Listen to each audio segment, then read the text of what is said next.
And what is up? It's your pal right here, Black Avenger, aka the Black House Road Lee Sanders, and you are checking out an all new Impact Showdown, episode 109, covering fallout from Thursday's TNA Impact Wrestling as seen on Spike TV for July 10th, 2014. What's up, boys and girls?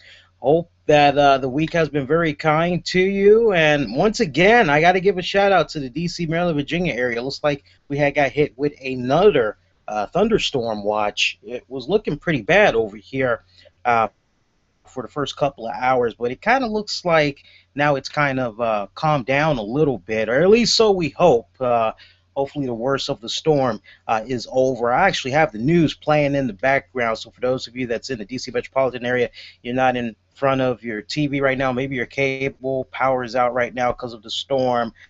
I'll definitely try to see if I can get you guys some type of a update. Then again, you're probably not gonna. Well, you have your mobile device, right? So you might be checking us out that way. Hey, I definitely want to hear from you guys that had saw tonight's episode of TNA Impact Wrestling. As always, you can post those comments down below. I'm gonna try to keep things very simple tonight. I'm actually not even gonna read what's going on Twitter. Or Facebook. I just want to keep it short and sweet tonight. So if you want to get my attention, definitely post those comments down below, and I'll definitely get you all involved. And for those of you that's going to be checking this out on the downloads, as we will be making this be available for our Spreaker and iHeartRadio audience, you can definitely find us on Twitter at the RCWR Show or Facebook at Infinity War Productions, and definitely share your reactions to tonight's episode of TNA Impact Wrestling. No sponsors tonight, so we're going to be able to just talk right through some of the stuff that had came about. It's pretty much going to be a very short show tonight. We aren't going to do our usual routine because I'm trying to rest up and get prepared to see John Witherspoon at the DC Improv Comedy and Restaurant Club this weekend. So heads up right now, it's not going to be a weekend edition of the RCWR show. So this is pretty much going to be our final show for now. As next time we'll be on the air with you guys will be this coming Monday night, and I believe that will be for July 14th is the next time that we'll be on the air. Now, just bear with me a second here. There was a lot of stuff that was going on here, and I actually took some notes tonight. It's kind of rare I took some notes, but I was doing a lot of multitasking here. All right, so let's jump right into it. And hey, remember, man, if you're enjoying our recap and review, show the greatest support. Give this piece a thumbs up. You can share it a number of ways. Google Plus it, Facebook it, retweet it. One of the many ways you can spread a good word about us and our content. And if you're new, you haven't subscribed to us yet, what are you waiting for? Hit the subscribe button so that you never miss out. You can do it a number of ways. You can definitely click above to subscribe. For those of you that's going to be checking out this recording later, don't worry. We'll have that be clickable for you guys. All right, so let's go ahead and let's jump right into it. And by the way, let me know how you guys are appreciating the picture quality, because we had recently upgraded to Verizon Fios for TV, and we already had phone and internet, but we pretty much did a fresh install for everything.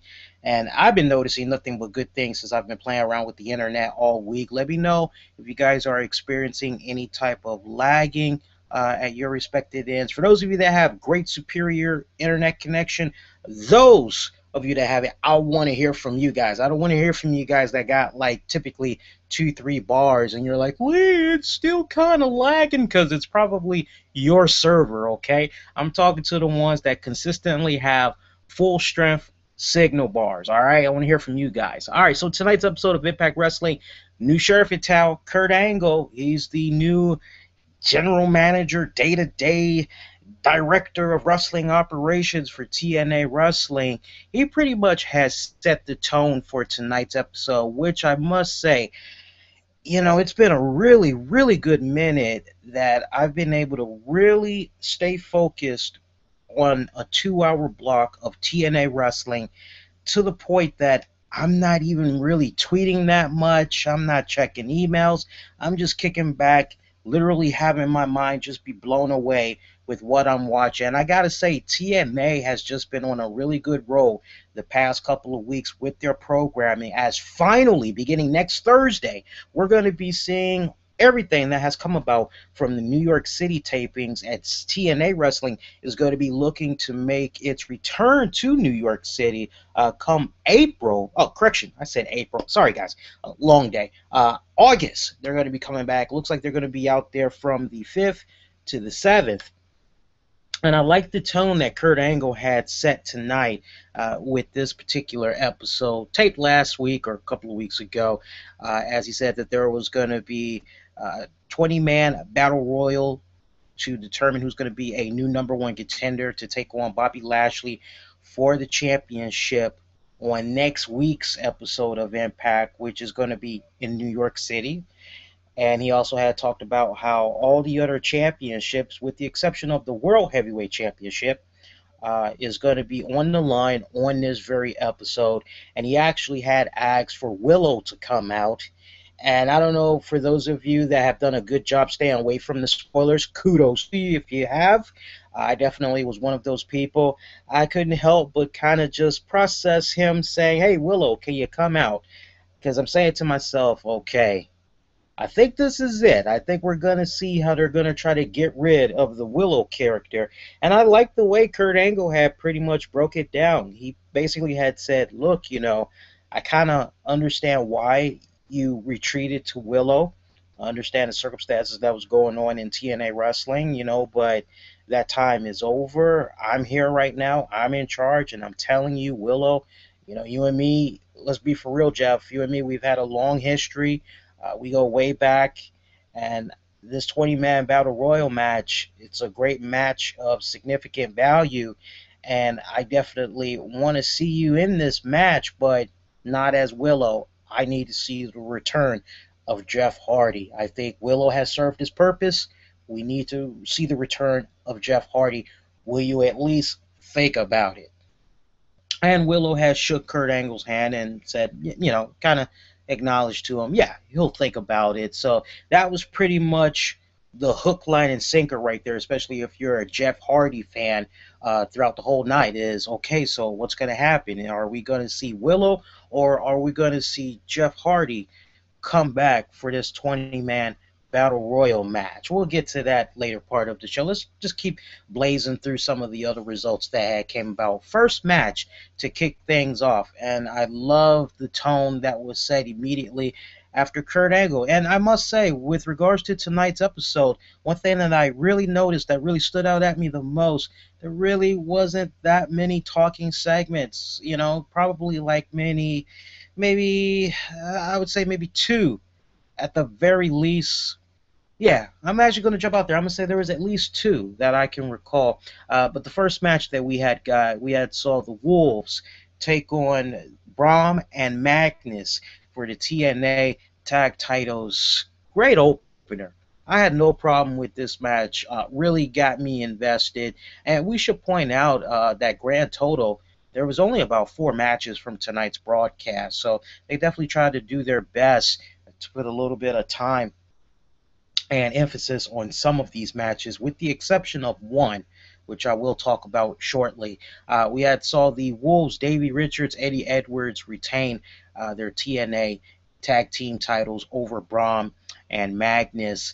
And, it was just one of those type of matches, if I could really just kind of go into detail about it just a little bit, it just really kind of reminded me why the Wolves are the TNA tag champions right now. It's just reminding me of how great they are. And I just can't help but give TNA a lot of praise for signing these guys when they were able to. I mean, both of these guys, they decided that they were going to part ways from Ring of Honor in hopes of making it big in the WWE. For whatever reasons, WWE did not happen for them. But hey, TNA Wrestling, a blessing in disguise, and it just seems like since they've come up through the ranks in TNA Wrestling, TNA has been doing nothing but utilizing them very properly, constantly putting them in rotation. I mean, my God, it's almost like we have our new Daniels and Kazarian.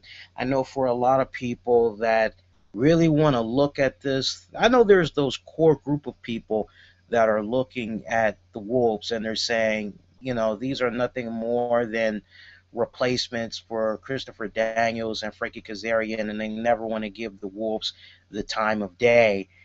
And I just think that mentality is very ignorant. I think these guys definitely earn the spot on the roster, and we should know that these guys, they came into the company right before DNK had rolled out, or before TNA had said bon voyage.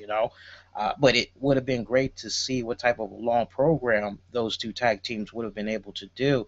Never say never. We might see something happen between those two tag teams somewhere down the road. But with the Wolves now taking out Braun and Magnus, you kind of can't help but say to yourself, okay, well, what's on the horizon for the Wolves? Who is the next challenge going to come from? Are we going to see some type of a new team take them on? A little bit of a hint right there that I'm giving you guys, by the way. I'm not going to go any more further than that. I actually know some things that's going to be coming up in the next couple of weeks, and I think you guys are going to be very pleased. If you're big fans of the Wolves, I think you will be very pleased with what's going to be happening to them in a few weeks as far as who they're going to be taking on for those tag titles. Next up, we saw Bobby Roode. He had cut a pretty brief promo calling out MVP.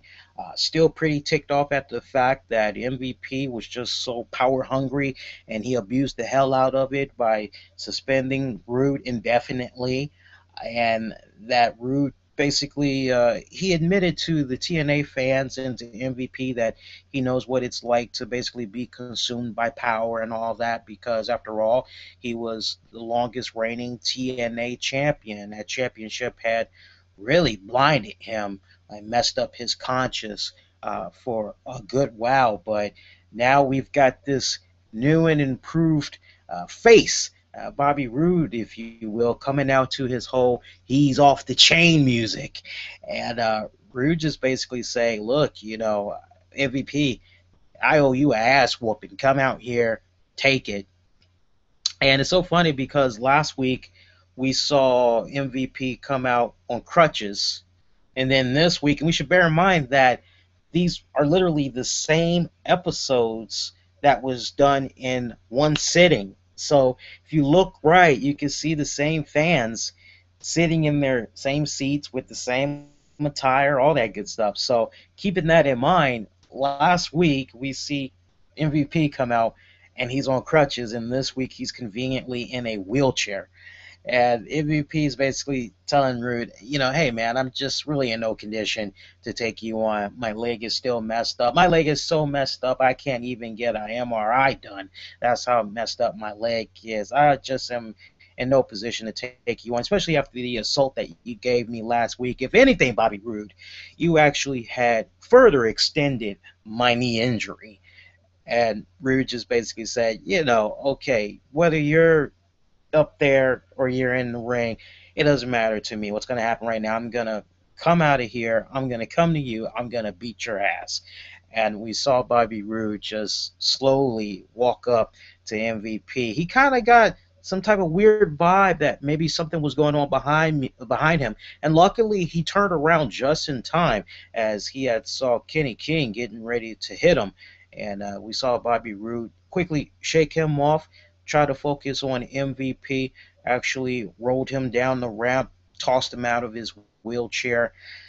He was so fixated on MVP, he really should have been focused on Kenny King, because that was really the main threat. He really didn't take him out like that, as Kenny King had jumped Roode from behind, and then from there, we had saw MVP join Kenny King and beating down on Roode, when all of a sudden we had saw Eric Young come out to help out his rival slash friend. Just it's on again, it's off again. And basically saw him come to the aid of Roode, and that pretty much had made the duo retreat. So nice save there by Eric Young. I love how TNA is still continuing this whole, not only do we have a new Bobby Roode that is supposed to be a face. This is a guy that you're supposed to be rooting for, and it's really kind of coming off as if this is going to be a guy that TNA is trying to groom, possibly for another championship run. And I can't wait to see that happen. I mean, honestly, it's been a long time coming. If you ask me straight up, because I'm a hardcore Bobby Roode fan, I love the man tremendously. He's got to be probably, aside from Austin Aries and maybe Sonata, he's got to be probably one of the best pieces of talent on the male side for TNA wrestling that like should have been signed by WWE already, as far as I'm concerned. But in either case, hey, TNA's game. That's all I gotta say. So you TNA fans, don't be sweating on what I just said. I'm with you guys. TNA all the way, baby. That's what we do here Thursday nights for you guys. Talking about TNA. But I love how TNA is continuing to just really do a good job in handling this new face, Bobby Roode, and I love how they're continuing to remind you that, hey, Eric Young, Bobby Roode, these guys have history with one another, whether it's been good or it's been bad. Trace it all the way back to Team Canada, come all the way back up to now. To some certain extent, these guys are going to have each other's back until otherwise when they're ready to just wring each other's necks. So I love that right there. And in the way it's kind of looking right now, I actually would not be surprised if maybe somewhere down the road in the near few weeks, if maybe we see some type of an angle play out where Kurt Angle says to MVP, hey, look, if you want to continue to keep the current contract that you have with TNA, you want to keep your current salary, then you're going to need to go get some MRIs done. And basically we could see MVP try to fight this, but eventually Kurt Angle gets what he has been thinking the whole time, which is MVP is good to go. He can wrestle, and maybe we could see some type of a match come about where it's a tag team match with MVP, Kenny King, taking on Bobby Roode and Eric Young. Is that something that maybe you guys wouldn't mind entertaining? Do you kind of see something like that coming about? Post your comments down below. Let me know. All right. And right now I want to just take this pause. Welcome those of you that's checking us out right now. You're checking out an all-new Impact Showdown episode 109 covering Fallout from TNA Impact Wrestling, seen on Spike TV. What we're going to do is take a brief ad break. So for those of you that's going to be checking out the recording of this, you're going to see an ad break play right about now. Just hang tight, and then when we come right back, we'll continue the discussion of tonight's Fallout from TNA Impact Wrestling for Thursday, July 10th, 2014. So stick around. And we're back. All right, so we're talking Fallout from TNA Impact Wrestling. Next up, we were talking about that segment there that came about between Eric Young, Bobby Roode, and they were taking on Kenny King, MVP. We did see a cameo by the TNA World Heavyweight Champion, Bobby Lashley. Bobby! You got to make sure we stress that. He speared the hell out of EY. I mean, he just pretty much came in there and cleaned house, and we just saw Team MVP, or Money, Power, Respect, standing pretty strong right there. One thing that I don't quite understand, and maybe I missed something in the past couple of weeks there that I really wasn't able to check out Impact Wrestling. So maybe you guys that have been able to consistently watch it over the past several weeks, maybe you can tell me and the rest of the audience, but does MVP have some type of a clause in his contract that says you can't fire me because XYZ? Because I'm thinking to myself, well, wait a minute, if Kurt Angle is the new sheriff in charge, right? He's been put into the new position that was once held by MVP, then why isn't Kurt Angle saying, MVP, you're fired? That's something that I don't quite understand right now. So unless they covered the bases, let me know, let the rest of the folks know. But for me, I just think that's a little bit weird that we continue to see MVP on TV every single week, and he's talking about his poor knee and all this other stuff when he should be gone already. I hope that if TNA has not addressed it yet, that is definitely something that they're going to be looking into in the weeks to come. Maybe they've done it with these New York City tapings. Who knows? I guess we'll know shortly. But great segment that we saw right there. Next up, we had saw a really, really good matchup between Sonata and Austin Aries for the X Division Championship. And I don't know, man. I think the Cowboy James Storm kind of got into the psyche of Sonata because you just been thinking about what's been happening the past couple of weeks between Sonata and James Storm, as there's been a little bit of a brief exchange between the two. And you've been kind of, I don't know about you guys, but I've been kind of led to the impression that at some point we were going to see Storm take on Sonata for the X Division Championship, but it looks like that really wasn't the case right now. At least, I don't know, maybe we're still going to see some type of match go down between these two guys, but tonight was really an interesting tale and how it set up Sonata's match against Austin Aries, because right before the match came about, Storm comes up to Sonata. Sonata is getting ready to stand up to properly greet him and bow, and Storm basically goes, no, no, no, don't get up. And he tells him, hey, you've been on such a great role since you became the X Division champion. That's a lot of pressure that you got to be going through, man, because you're not only representing the X Division, but you're also representing Great Muta. You're representing Wrestle One. Sooner or later, you're bound to crack, man. So we kind of saw a little bit of mind games that James Storm was kind of playing with him there. I like the little touch that Storm had gave to Sonata when Storm got ready to stand up and leave. Sonata tried to stand up as well and tried to greet him, try to give him a proper bow and all that. And Storm says, stop. Don't jump. I just kind of like that touch that he gave him. It was almost kind of like, you're panicking. I can tell. I can kind of see fear in your eyes. At least that was the vibe I was kind of getting. I don't know about you guys. Maybe I'm kind of overanalyzing that, but that was the vibe I was kind of getting from Storm. But, man, what an interesting tale that it was for this particular match in the way it was set up. And, look, I got to be brutally honest. 4 matches that we had tonight, this match right here between Austin Aries and Sonata was a classic freaking match. It was the best match of the entire night, and I'm not exaggerating that. This was just your straight up good old-fashioned technical match that you could really just get yourself into. I had the vibe that these guys were going to be giving us a classic, but to say it and then to be able to watch it is like 2 completely different things, And it's so funny because there was actually a couple of people, and I don't put names out there, but there was actually a couple of people that interacted with me on Twitter, and they were like, this match is boring. It's like, yeah, of course, you're probably going to say the match is boring because you're probably used to those 3-5-minute freaking matches or whatever. There was nothing boring about this match. They told a really great story in the ring. Austin Aries really came off like shades of vintage Austin Aries, like his first year there in TNA wrestling. It was almost like, if I didn't know I was watching Impact Wrestling, the match was just so damn good. I could have swore I was watching maybe a edition of ROH. I mean, that's how good the match was. It was definitely up there like that.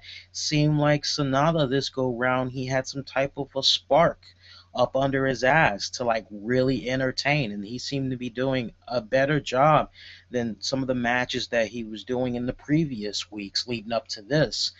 So I was quite pleased, and anybody that thought that this match was boring, you know what, you're just instantly blocked on Twitter, because it's like, if you're gonna say, my whole thing is, and I don't want people to think that like, oh, well, the only opinion that matters is mine. No, that's not the case. My whole argument is this. If you just say the match is boring, back it up. Don't just say the match is boring. Like, you see a few people say, oh, this was a really great match. This was awesome. And like 90% of social media is saying, wow, that was a really great freaking match. Kudos to Austin Aries. Kudos to Sonata. And you come in and you say, that's a boring match.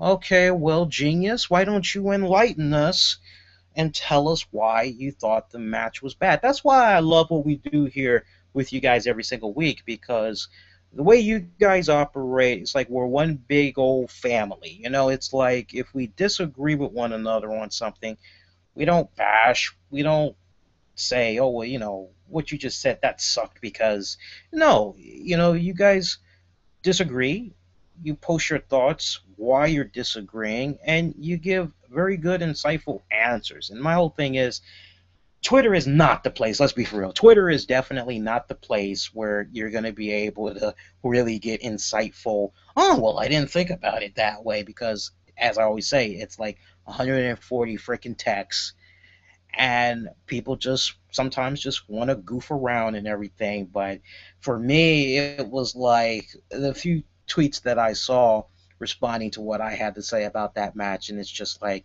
oh, that match is boring. It's like, my God, I would have hated to see how you would have reacted to the Shawn Michaels, John Cena 60-man minute Iron Man match from a few years back, or Shawn Michaels taking on Bret Hart in an Iron Man match. You probably would have taken a big, nice, fat crap on those respective matches, for real.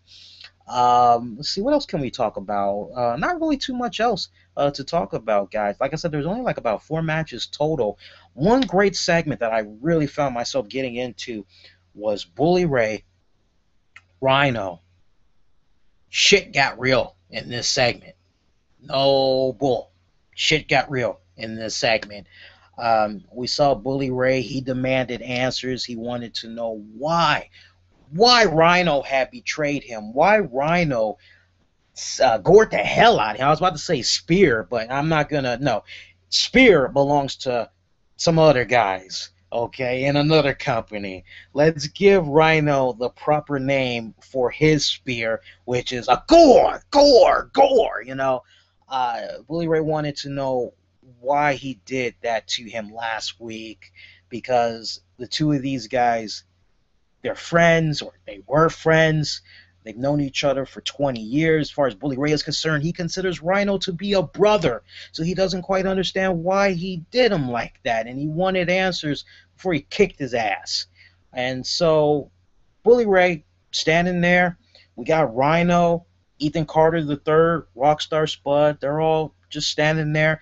You hear the fans. I love the great interaction from this Philly crowd too, man. They were really, past couple of weeks, they've really been into the TNA product. It's nice to see TNA in front of a paying set of customers, because in my mind, when you have it be a situation where you have paying customers that's coming to see you, and you're in a whole new different territory, it gives you that extra bit of energy. You know what I'm saying, guys? We don't need to go into overkill on that. You know exactly what I'm talking about. It's better than what we've been seeing from Orlando studios in Florida, where it's just free, and it's like, hey, Ma, let's take the kids on inside here, get away from the hot sun for a few hours. It's a little bit better than that. But we saw Rhino. He's just taking in what the crowd is saying to him, saying how he sold out, and he's like, shut up, you're a bunch of idiots, or whatever. Great little line that he said to him. He starts talking to Bully Ray, and he says, ask yourself something, Bully.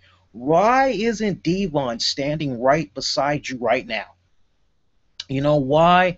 Because he knows what I know, and it finally really hit Devon, and that's why he's not standing here with you. And that's because you're nothing but a con artist. And this really didn't dawn on Rhino until he saw Bully Ray get inducted into the TNA Hall of Fame at the, what was that last pay-per-view at Slammiversary. And Rhino said that's when it really hit home for him, that he realized Bully Ray's true colors. And man, the names that was just coming out of Rhino's mouth, he said, you know what? You're nothing but a con artist, Bully Ray. You've been a con artist for many years now. I'm speaking the truth. You know I'm right. You con Paul Heyman. You con Dixie Carter. He's like, you're nothing but a con artist. And so we saw Bully Ray counter right back, and he says, look, each man is responsible for his own destiny. Each man is responsible for his own fate. And you can say what you will, but it's not my fault that you got fired from the WWE. And he actually said the WWE, and the fans were like, "Oh!" And Rhino just quickly took the microphone. He was like, "That's not true. That's not true." And then Bully Ray goes, "It's not my fault that you got fired from TNA Wrestling because," and I gotta make sure I'm quoting the line right, because at one time you were hardcore, now you're just a bitch, okay? And these guys, I mean, they were just going back and it was great sparring on the microphones. I was really loving it. It felt very organic. It did not feel like something that the writers just decided to just slap together. You can usually tell, if you've been watching your wrestling products long enough and you checked out various promotions, you can usually kind of tell when something kind of feels not only organic, but something kind of feels like, you know what? Bet you these two wrestlers actually sat down and they worked this whole thing out amongst themselves, probably ran it through proper channels, make sure that what they were doing was spot on. If out of 100% any type of tweaks were necessary, probably about maybe 5% worth of tweaks, but the 95% is like all of them. And that's exactly what I have felt with the promo exchange that was going on between Bully Ray and Rhino. And then from there we saw Ethan Carter the third. Doesn't he look like Trent Reznor of Nine Inch Nails? I'm telling you guys, next time around we got to just do a picture by picture comparison, because I swear to you, he just looks like Trent Reznor's kid in like 20 years or something like that. That'll probably make Ethan Carter pretty pumped up and happy to hear that. I haven't even hit him up in a good minute. I gotta see how he likes that compliment, if he considers that to be a compliment at all. But yeah, it was like the Carter the third. He says to Bully Ray, "Look, when it's all said and done, Rhino had a family to take care of and support, mouths to feed. Rhino needed money, and me being a Carter and having infinite access." Or infinity access. It sounded like he actually said infinite. I'm not saying that. It sounded like he actually did say it. But what he was trying to say was he had infinity access to necessary funds and all that. And that basically he's going to be paying Rhino from here on out to do nothing more than destroy Bully Ray. Bully Ray tried to bring the fight to EC3, Rockstar Spud, but once again he got met with a gore laid out right there in the middle of the ring. So that pretty much was it for Bully Ray, at least for that point. Moving on, we had saw probably, and I know we got those guys out there that appreciate their knockouts and their women's wrestling and all that, and I'm probably going to get a little bit of flack for this, but I got to be honest, guys. Come on, especially those of you that watched it. This Knockouts Fatal 4-Way match really wasn't that impressive. And guys, I'm usually very consistent and very kind to the Knockouts matches, especially when I see a lot of good effort has been put into the matches and all that. This was actually one I just really was not that impressed with. I mean, first off, you hear Fatal 4-Way, you're saying to yourself, well, my God, we got Gail Kim, one of the greatest female pro wrestlers that's out there.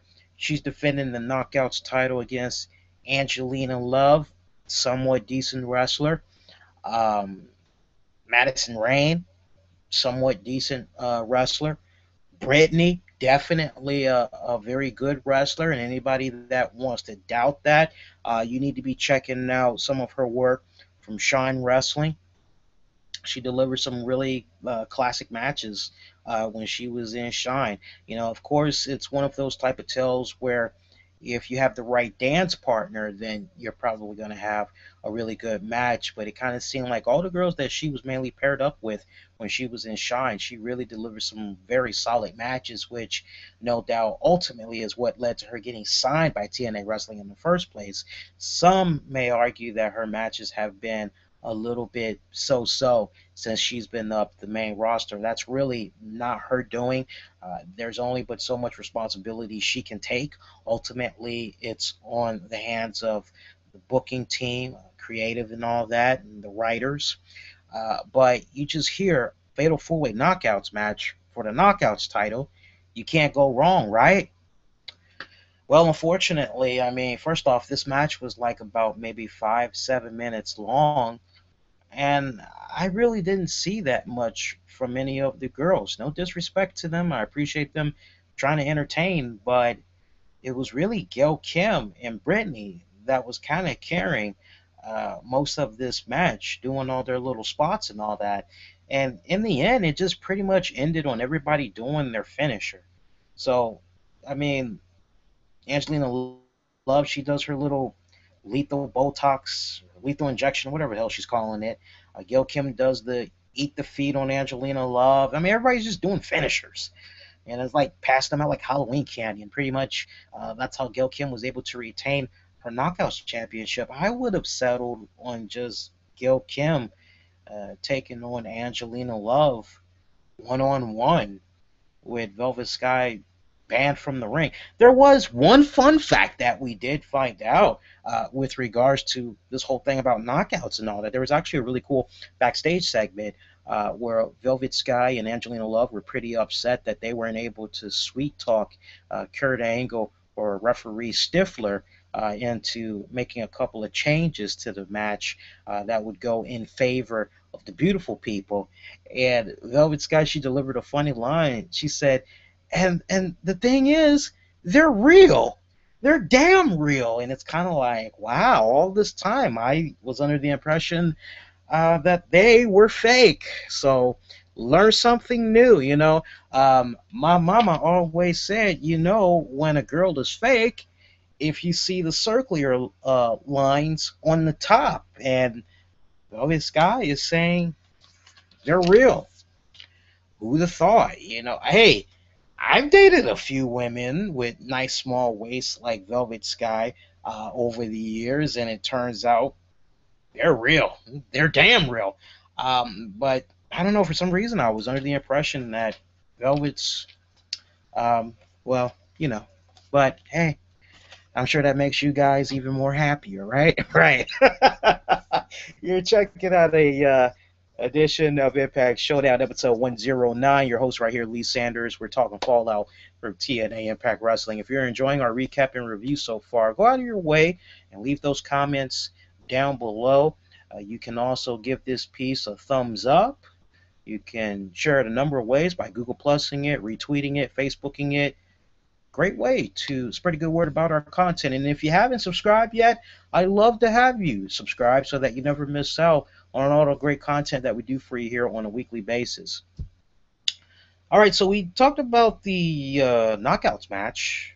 We only have one more thing to talk about, and then we'll briefly talk about some TNA headlines, get to you guys' comments here. Main event match. It was the 20-man Battle Royal. Your participants were as follows. I actually had to jot these names down just for reference because I just want to make a point right here too. All right, so 20-man Battle Royal consisted of these names here: Eric Young, EC3, Bobby Roode, Rockstar Spud, Bully Ray. Now, first off, before I even continue, I don't feel that Bully Ray should have been involved in this match since he had took that devastating gore from Rhino and everything. If anything, I really would have enjoyed it. Oh, and by the way, you know, as I can't believe this almost slipped my mind, but you know, as Bully Ray was getting his ass handed to him by Rockstar Spud, Rhino, Ethan Carter III, Tommy Dreamer had actually made a cameo, kendo stick and all, and he cleaned house real quick. So the way it's kind of looking right now, Tommy Dreamer is going to be pairing up with Bully Ray, and I guess it's going to be, hopefully we get to see maybe a 2-on-3 handicap match or something like that. But there's a point that I'm making with regards to seeing Bully Ray here in this 20-man Battle Royal match. Like I said just a few seconds ago, I really would have preferred seeing him and maybe Tommy Dreamer go looking around backstage area for EC3 and Rhino, I would have been sold on some type of a backstage segment with these guys maybe fighting in the parking lot or whatever, and Rockstar Spud pulls up in a vehicle. Come on, sir, we have to go. Come on, you get in, get in. You know, I would have settled for something like that because I just thought it was really weird seeing Bully Ray in this match. You know, he's been betrayed by his best friend. He wants answers. He wants the big payback. He wants revenge and all that. You know, very weird, but I guess you could kind of say it balanced itself out because Bully Ray ended up taking out himself and EC3 during this Battle Royal match. Didn't care about becoming the #1 contender to take on Bobby Lashley for the strap. Manic was in there, the Freak, Crazy Steve, T. Gray Uno. Yes, T. Gray Uno, who hasn't done a match, at least a singles match, in the past couple of weeks. I don't know if he's even done a tag match within recent weeks. I'm giving him a pass because I did miss 2 episodes, so maybe he did something on those respective weeks that I did not watch. Magnus, Sonata, Kenny King, Gunner, Mr. Anderson, the Bromance, DJ Zima Ion, and is it Willow or is it Jeff Hardy? Folks, Jeff Hardy was the one to return, and he returned in great style too, man, as we had saw Jeff Hardy become the new #1 contender. In the very end, it actually came down to Eric Young and Jeff Hardy, and they put on quite a show for a few minutes there. But Jeff Hardy picking up the victory, the new #1 contender to take on Bobby Lashley for the gold. You know what? Smart booking right here, because honestly, I would have been questioning the booking if they would have had Eric Young win again, or if maybe it would have been a situation where, you know, somebody else would have won it, and then it's kind of like, well, that kind of devalues Jeff Hardy then, you could say, because you've done this whole tease throughout the whole night. Who are we going to get? Are we going to get Jeff Hardy, or are we going to get Willow? Who exactly are we going to get in this 20-man battle royal, you know? And, you know, I wish TNA would have done a better job in really hyping up the magnitude of Jeff Hardy. You know, I wish they would have done some type of video package or shown like some really great Jeff Hardy highlights. Not go overkill with it, but maybe kind of talk up the whole Jeff Hardy character, really building him up. I'm really hoping that now that he's won and he's become the new #1 contender, I'm really hoping that with next week's Impact Wrestling, that's exactly what TNA Wrestling does, because there's a really great video package, especially if they want to split it up real good and spread it out throughout the 2-hour episode leading up to the main event. There's some really great stuff right there for Jeff Hardy. There's also some great stuff right there for Bobby Lashley. And speaking of Bobby Lashley, can we please see Bobby Lashley get some new in-ring gear? I'm tired of seeing him walk around with the whole Impact Wrestling on his hat and t-shirt. Come on, let's hook him up with some really cool stuff. You know, what about the Boss or the Dominator? You know, let's hook him up with some really cool designs, you know. But I'm looking forward to seeing what those two guys can do. Now, I know that there's probably going to be some that's going to look at this particular situation and they're going to say to themselves, oh, great. We got two former WWE employees going at it. TNA is once again taking a big fat crap on the TNA originals, or the TNA originals that's been there since day one. Or they're not going with the people that should be in that spot instead. Let's just clear all that mess right now. All right. Look, for these New York shows, I have no problem with the way that they are doing things. You know, honestly, they did something right, because from what I've been hearing from a lot of people that did go to these shows, it was off the chain. So much so, it looks like TNA Wrestling is going to be going back to the New York City area. Looks like they're going back there August 5th through the 7th.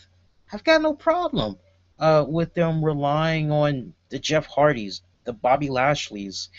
Honestly, if it means that in the longer haul, they're going to be able to really set up your Austin Aries, your Bobby Roodes, your Samoa Joes, which, by the way, I thought it was very interesting that Samoa Joe was not in this 20-man Battle Royal match. I just thought that was very interesting. It's really kind of looking as though TNA Wrestling is, I guess they're going to try to continue that whole seed that they planted with Samoa Joe and Kurt Angle from a couple of weeks ago, where Joe said to Kurt Angle, "You're going to do just like MVP. I know you, Kurt. You and me have been at this for years. I know that when the time is right and you're nice and healed up, you're going to put yourself in a position where you're going to try to take the TNA championship. And I'm letting you know I'm going to be right there when you do try to pull the trigger." So maybe that is why we didn't see Samoa Joe in this match. I just think it's kind of weird, you know. I'm really hoping that we get to see Joe. I love Samoa Joe. I don't know about you guys, but I'd love to see him pop up. I'm just looking ahead. No spoilers here. I'm just putting some wishful thinking out there to you guys to marinate on. Don't be too surprised if maybe we see Samoa Joe have some type of a verbal conflict with Kurt Angle and say, "Hey, man, what the hell was up with not putting me in that Battle Royal for a number one contender spot? You're kind of proving my point." And then maybe we can kind of see Kurt Angle try to justify that or whatever. I tell you this much. If Kurt Angle does re-sign with TNA Wrestling, Joe versus Kurt Angle is probably what we're going to see, and I am so for that. Overall, for this respected episode of TNA Wrestling, I got to admit, man, I mean, from the minute that it opened up, right on up to the very end, despite the fact that we had somewhat of a lukewarm knockouts match, I actually had enjoyed it. I must say, TNA Wrestling has been on a roll with their programming within recent weeks, and I am looking very forward to seeing how they do in New York City. Let's get to you guys' comments. Keep the love coming. Only way you can interact with us on this live episode right now is by posting those comments down below. Those of you that will be checking the recording of this out on Spreaker, iHeartRadio, definitely find us on Twitter and Facebook and let us know what you had thought about tonight's episode of Impact Wrestling. As we get ready to load up you guys' comments, there is some brief headlines I want to share with you guys. I don't know how many of you all are aware of this, but it looks like former TNA star, the Prince of Punk, Shannon Moore, took to Twitter to reveal that his in-ring career is over. Here's a part of a direct quote right here. "For you asking, I'm pretty much done in the ring. Just times have changed, and I don't want to be that guy trying to stay on the indies. I've lived it, and I would rather get out and be an agent or work with talent. Thanks WCW, WWE, and TNA. Looking for the next thing, and want to move to Chicago and be with my wife's amazing family. Thanks to all who have supported me over the last 20 plus years. Much love to fans. Keep supporting the guys because families depend on that support. Thank you so much for making a dream come true." So very kind words right there. He even took time to thank Eric Bischoff, Vince McMahon, Dixie Carter, Vince Russo, Jason Harvey. A lot of people that he had thanked. He also put over wrestlers such as Undertaker, Brock Lesnar, Chris Benoit, Eddie Guerrero, Rey Mysterio, Kenny King, Chris Kanyon, Jeff Jarrett, Sting, Hulk Hogan. I mean, he put a lot of people over there. Man, you know, what can you say about Shannon Moore? For me, I always felt he was definitely a bit underrated, you know. One of my favorite standout moments, and I don't know why it popped up in my head here, but one of my favorite moments was when he was Matt Hardy's sidekick when he was doing the whole version 1 and all that. I kind of like that era of Shannon Moore, but I also love the Prince of Punk version that we got of Shannon Moore for his time in TNA Wrestling. Definitely a guy that never really got his fair share, I feel, in the wrestling industry. What do you guys have to say about Shannon Moore announcing his retirement? And I mean the roles of retirements this week. I mean, it's been insane. We got Shannon Moore, who announced his retirement. We had Santino Marella over in the WWE. He announced his retirement. One other person had announced their retirement, and the name unfortunately escapes me right now. Somebody is probably going to yell it down below, and thank you in advance. If it comes to me, I'll definitely mention it, but that man, oh, I think I might have it. No, sorry guys, it slipped my mind. It'll come to me though when I least expect it though. Another thing I want to bring to you guys' attention is see what else we could talk about here. Lance Storm. You guys ever read Lance Storm's blogs? He's been doing them off and on for the past several years now. He had something very interesting to say, and we talked about this on our Tuesday night edition of the RCWR show. But in case you guys had missed it, he had recently put up a new blog entry claiming that TNA's use of the six-sided ring will cause injuries in wrestlers and force them to be dependent on painkillers. Here's just a section with regards to what he had said right there. You guys feel free to post your comments down below. Let me know what you have to say with regards to if you agree with Lance or if you disagree. And we'll follow up next week with you guys here. Direct quote, "The first and obvious fact is that the six-sided ring is stiffer." Now, granted, I've never worked in a six-sided ring, but I've spoke to many who have, and they say unanimously that when they switch from the hexagon to the square ring, the ring was significantly softer. Creating a six-sided ring is more mechanically challenging, and constructing a floor that gives well is much easily accomplished with only four sides. A stiffer ring means one of two things are going to happen. The boys will have to tone down their style, taking either fewer or less traumatic bumps, or they're going to have to put up with increased damage to their bodies, which will eventually lead to more injuries and potentially increased dependency on painkillers. Neither of these options are a good thing, and this alone illustrates how this particular decision should not be made by people in the company who don't have to work in it. Austin Aries, a few other people, they chimed their thoughts on this. They really did not like the fact that their bodies in the ring were basically being decided by fans.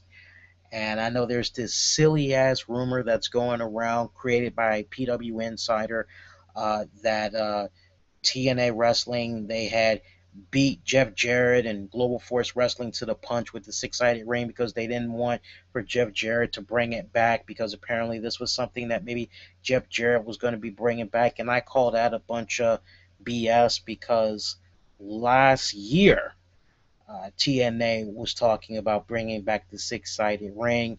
I'm quite sure that probably they knew they were going to be bringing it back this year around this time. They were just trying to keep things on the hush-hush. There was definitely an interview with Big John Gubrick, who's the new TNA executive head and all that, talent relations. There was a hashtag Ask John that came about from a few months, and he talked about the six-sided ring would be coming back at some point. So, I mean, they've been telling us for like about almost a year that at some point the six-sided ring was going to be coming back. So I'm not believing for 1 second TNA Wrestling was trying to just steal thunder from Jeff Jarrett and Global Force. I'm not buying that whatsoever. But, in a nutshell, I do agree with what Lance Storm is saying. I won't name names, but there's actually been a couple of TNA wrestlers that I've been able to talk to privately, and I've asked them, hey, what do you miss more, the the six-sided, or you like staying with the four-sided ring? And they told me straight up, no, I like the four-sided. The four-sided rocks, really does the body wonders. Don't miss the six-sided ring, is what I heard from the few people that I did talk to. So sign off on that. Post your comments down below. Other than that, there really hasn't been that much else that's been going on. Petey Williams is the other one that had retired this week. You guys are probably a little bit shocked to hear that. In case you don't know, now you know. Yes, Petey Williams was the other one that had retired this week. He actually had retired at a indie wrestling event over the weekend, and he pretty much had said it's just time for him to move on. And I'm gonna miss the guy tremendously. Definitely a very underrated technician, a very underrated wrestler. Had all the right pieces together. It sucks. It just really sucks, because I'll tell you this much. At least he's going out still healthy. He's not in a wheelchair, or his wrestling career wasn't taken away from him. Instead, it's the other way around. He's deciding to walk away, and I'm totally fine for that. Let's get to you guys' comments, and let's see what you all have to say. Pull you guys' comments here. We'll take it from the bottom, top, however we work it, and see what you all have to say here. I like how we only took one ad break on this episode, too. I definitely wanted to kind of keep it short, sweet for you guys here. Let's see what we got here. Also, let me know how you guys are liking the stream. Let me know if you guys that have really good, strong internet connection, if you're noticing a difference here with the switch to files here. All right, Verl. Hey, where do you watch Impact and WWE? I'm not really sure how to answer that question. When you say where do you watch Impact and WWE, I'm gonna assume you mean where do I usually watch it? Like, do I watch it in here? I guess you're asking that question because you see like the cool setup and all that behind me or whatever. Sometimes I watch it in here. I got a nice little small TV right here. As a matter of fact, here I can actually show you guys. Just let me move it a little bit, and I'll show you my view. It looks kind of crappy because, that's what happens when you're trying to capture live TV or whatever, but trust me, it's a really good picture over here at my end. If I don't do it here, I will normally go check out my 72-inch screen TV in my living room, kick back on a nice little sofa, got my dog sitting in my lap and all that, and I'm just having a good time interacting with you guys. I hope that answers the question. And let's see, what else we got here? Bad bitch, or bad girls bitch. I ain't seen you in a good minute, hon. How you been? Hey, Lee, long time no see. K-bye, love. Thank you. King FW, we need to see the beautiful people do the sexy pose behind the curtain and the booty shakes. Brother, I'm not complaining with you on that one. I agree with you 100%. Oh, my brother, testify. Jay Daniels, what's up, Jay? Looks good, 1080p resolution through Chromecast. That's nice to know, man. That's nice to know. Eager Beaver, I like that name. Love it when Eric Young does that somersault over the turnbuckles. Impressive how he kept his balance without falling off. Always enjoy watching him wrestle. Yeah, EY puts on a hell of a show, man. TNA equals Z's. Well, JMS, why the hell do you watch it, man? I mean, seriously. See, Don, if TNA put on pay-per-view quality matches every week, do you think they will need pay-per-views? Yes. They need to continue to make pay-per-views because at the end of the day, I don't care what promoter will tell you anything differently.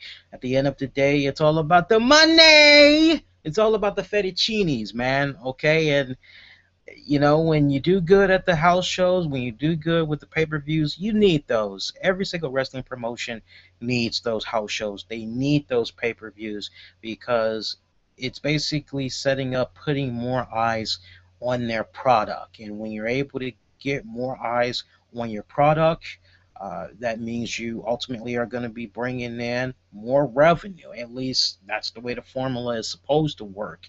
And from what I've been hearing of these shows that TNA did in PA and hearing about the shows that they did in New York and the fact that they're going to be coming back to the New York City area, I don't know why I'm like having a tongue twister saying that tonight. They're going to the New York City area. Yay, I got it right. I think that really speaks large volumes as far as the future of TNA wrestling. I'm really hoping that TNA doesn't get themselves in the red doing these New York City shows, because it can be quite expensive, especially with all the radio advertising and newspaper and the TV spots that they're doing to plug these events and all that.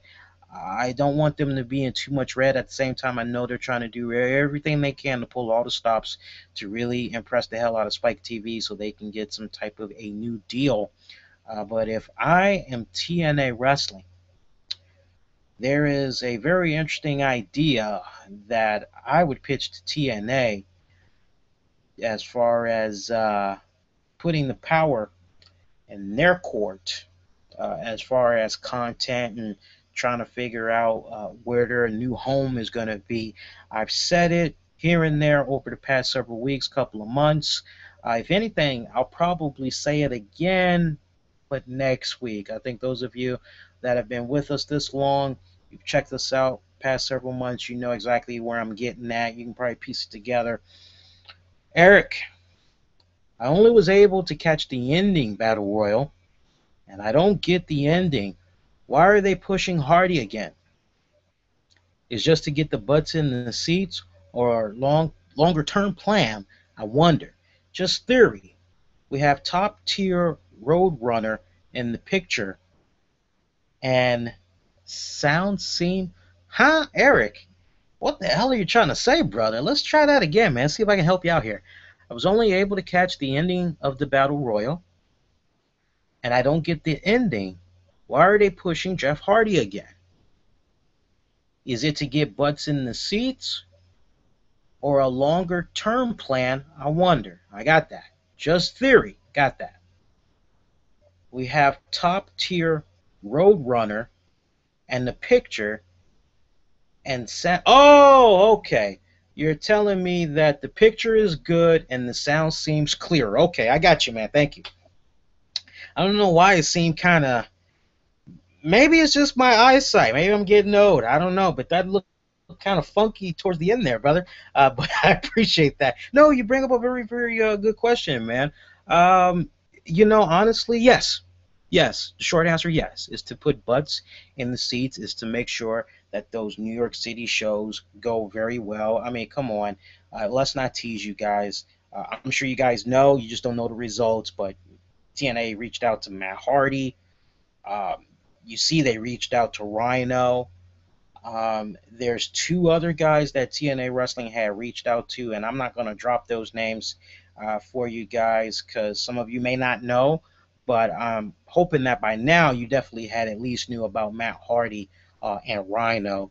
But the other two names, I'll let that be a surprise for you guys because the way that they come up is actually kind of cool from what I heard. But yeah, they're pulling all the stops, man. They're trying to do everything they can to make sure that those New York shows go right. So yeah, it is all about putting the asses in the seats and making those ticket sales. That's why Willow ditched the Willow gimmick and he's now back to Jeff Hardy. Because honestly, I never quite understood Willow to begin with. I was very excited for it because I thought it was a very cool and interesting dynamic. And I was just really under the impression that the way TNA was going to be handling it, I thought it was going to be something like out of this world, something that we could really like, oh, this is just going to blow us away. I thought it was really going to be a nice, cool revamp from what has been happening with the Willow character on the indie circuits and with the Omega Wrestling promotion and all of that. But it just seemed like it never really did hit that home run off the break, you know. It's quite unfortunate, but I'm glad that Jeff Hardy is back. Now, if only we can have Jeff Hardy kind of stay away from the makeup a little more, because he still has good looks. He's got that whole rock star persona thing going on. The kids love him, the girls love him, grown adult males love him and all that stuff. So hopefully we can kind of see him get away from the face paint. But worst case scenario, he doesn't. Everybody still knows who he is. By the way, for those of you that watch Impact Wrestling tonight, what was up with the sister in the crowd, man? I mean, she was a hardcore Will slash Jeff Hardy fan. You know the black woman that I'm talking about. She had a nice medium build, and she was very blessed, if you will, and she's just oh, for Jeff Hardy. And then you see her little son. He's got a little willow mask on, and because his mom is chanting Jeff Hardy, he's trying to chant something. You don't really know what the hell he's chanting. He doesn't even seem like he really knows what he's chanting. He's like, it's kind of funny right there. But no, that's pretty much it. Let's see if we got any more comments coming in from you guys, because I don't mind going into a few minutes of OT here, because this is pretty much going to be our last show till next week. But let's see what we got right here. That might be it. Let me see one more time here. If you had to choose between 6 pay-per-views to watch. Wait. Let's try that again. If you had to choose 6 pay-per-views to watch on TNA and WWE, which pay-per-views would you like to bring back and watch?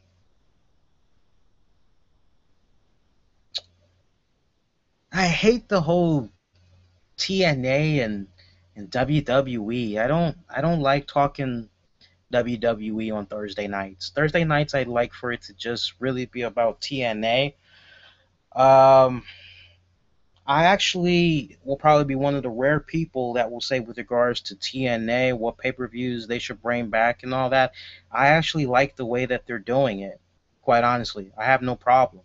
I mean, from time to time, we get a free pay-per-view event on Spike TV, and then it kind of seems like maybe every other month they're looking to do their thing on pay-per-view. Of course, now with WWE kind of out of the picture for a lot of cable satellite providers, it's kind of looking, oh, hey, cool. Seeing Jimmy Fallon here. Looks like they got Dana Carvey on here. Looks like he's, damn, he's aged very badly too.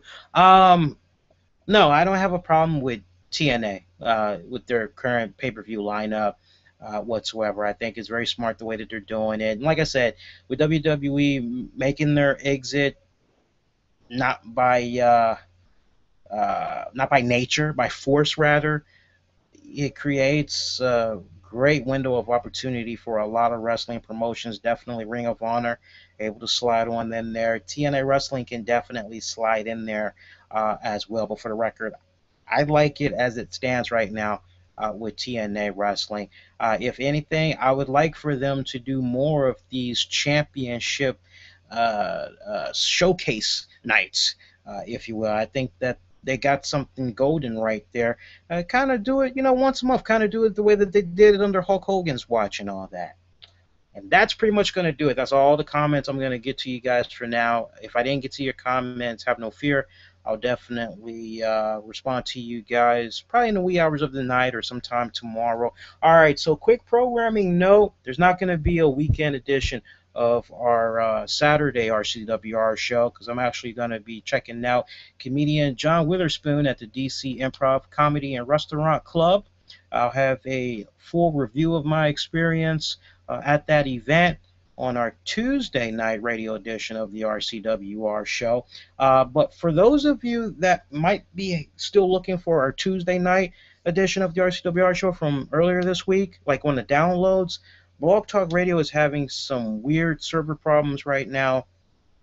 Cannot upload episodes for the love of me. They said that they're looking into the matter. They're aware of the problem. So right now, if you want to check out our Tuesday night edition, you're going to actually have to go to Spreaker or iHeartRadio. We actually have the links in the episode description below for you guys to check out. And while I still have your attention, if you do check us out on the downloads, I'd love for you guys to submit a review for us. You can do so on Stitcher. Just look us up on Stitcher. We have a link that can hook you guys up. Submit a rating.